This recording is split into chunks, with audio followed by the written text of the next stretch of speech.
Posibleng ibaba ang economic growth target para sa taon sa susunod na Development Budget Coordination Committee meeting ayon kay Finance Secretary Benjamin Diokno.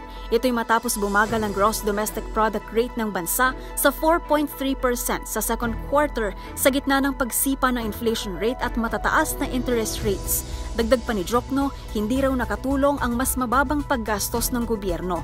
Anya, ikokonsidera ng kagawaran ang mga pagbabago sa outlook ng ilang international financial institutions sa pagre-review ng 6 to 7% growth rate target para sa 2023. Halimbawa, kamakailan lamang ay binaba ng Asian Development Bank ang Philippine growth forecast nito para sa taon mula 6% patungong 5.7%. Paliwanag pa ni Diokno, re-reviewin daw nila ang growth performance ng bansa sa first semester, gayon din daw ang underspending.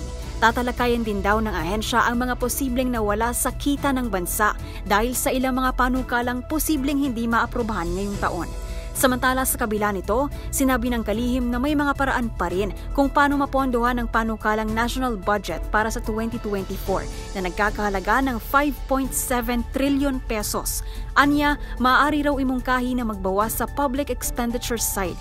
Iginiit din ni Diokno ang kahalagahan ng Maharlika Investment Fund bilang alternatibong pagkukunan ng pondo para sa malalaking proyekto ng Marcos Administration.